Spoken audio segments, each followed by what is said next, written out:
You're welcome. We want to solve this nice next radical equation given 64 raised to power x equals square root of 16 square root of 8. We are asked to find x. So you should know nested radical equations are designed to make students panic actually.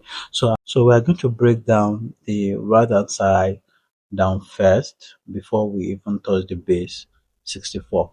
Alright, so let's see a solution.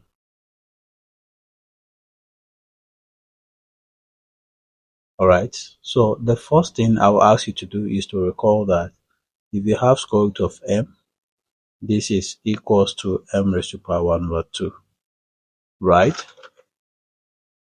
So from here now, let's go back to the given equation. So that says 64 raised to power x equals, then we have square root of 16, then multiply by, we have square root of 8 here, but we can turn this to 8 raised to power 1 divided by 2. Alright, so then we have 64 raised to power x equals, we have square root of 16, right, multiply by, we can express it as the power of 2. We have 2 raised to power 3, and don't forget we have 1 over 2 here as well. Okay, we're getting there. Also, let's express 16 as the power of 2. So we have 64 raised to power x is equals to square root of 2 raised to power 4 is what will give us 16. Alright, multiply by. So this is the product power of indices. When number which is switched to a certain power is again raised to another power, the powers are multiplied. So we have 2 raised to power 3 divided by 2. I hope you agree with me.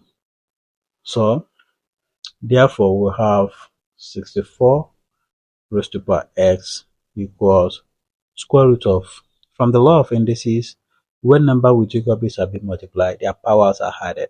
So we are going to have 2, we had the powers, so 4 plus 3 divided by 2.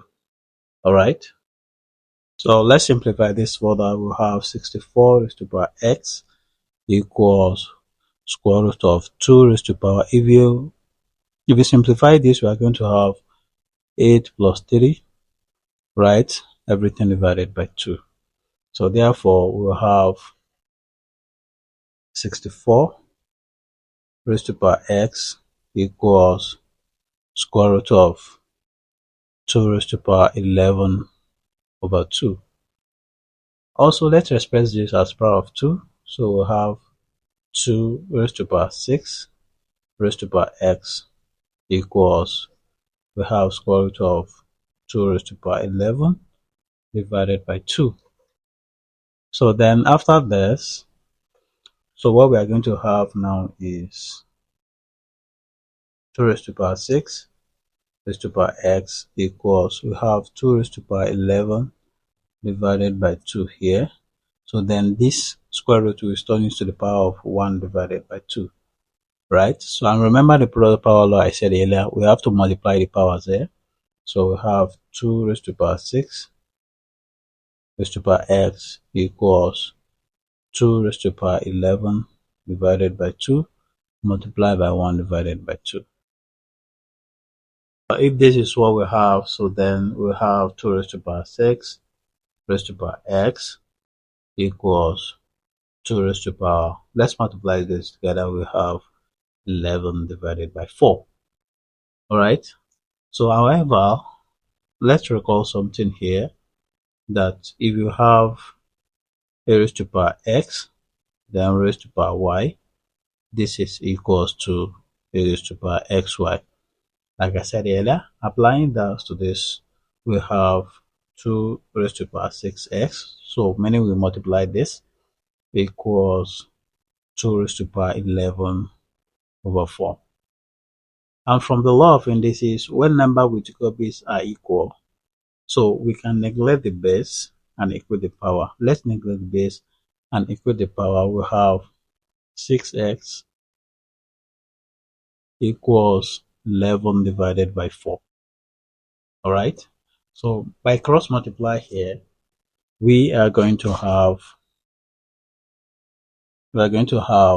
4 multiplied by 6x equals to 11. So here we have, if we multiply this, we are going to have 24x equals 11. So we can divide both sides by 24. This we cancel out this. Therefore, our value of x is equals to 24. But let's say if we are in doubt of this, our value of x, then what should we do? Let's verify. So we want to verify this. Verify. So what we have is for 64 raised to the power x equals 16, then square root of 8. We also substitute this x into this equation. So we have 64 raised to the power 11 divided by 24 is equals to 16 multiplied by 8 raised to the power 1 over 2. So from here now, we are going to have this. Let's express 64 as 2 raised to the power 6, then 11 divided by 24 equals square root of 16 multiplied by 8 raised to the power 1 divided by 2. So here now, we can have like 6 here, 1, 6 here will give us 4. So we have 2 raised to the power 11 divided by 4 is equals to square root of 16 multiplied by 8 raised to the power 1 divided by 2. Alright, so from here now, we can actually square both sides. If we square both sides, we are going to have 2 raised to the power 1 divided by 11 divided by 4 square. And we have square root of 16 multiplied by 8 raised to the power 1 over 2 square. So we know this, we cancel out this, right? And 2 here, 1, 2 here, 2. So we have 2 raised to the power 11 divided by 2 equals 16 multiplied by 8 raised to the power 1 over 2. So from here now, we have 2 raised to the power 11 divided by 2 equals, let's express 16 and 8 as the power of 2, 2 raised to the power 4, then 2 raised to the power 3, and this is raised to the power 1 over 2 already. So what we are going to have now is 2 raised to the power 11 divided by 2 equals, we just 1 there, we have the power 4 plus 3 divided by 2. Alright, so here now we have 2 divided by 2 raised to the power 11 divided by 2 is this equals to, let's house this together, we have 8 plus 3 divided by 2. Then we have 2 raised to the power 11 divided by 2 equals 2 raised to the power 11 divided by 2. So you see that this is actually valid to where our x equals 11 divided by 24. Thank you for watching. See you in my next video. Bye.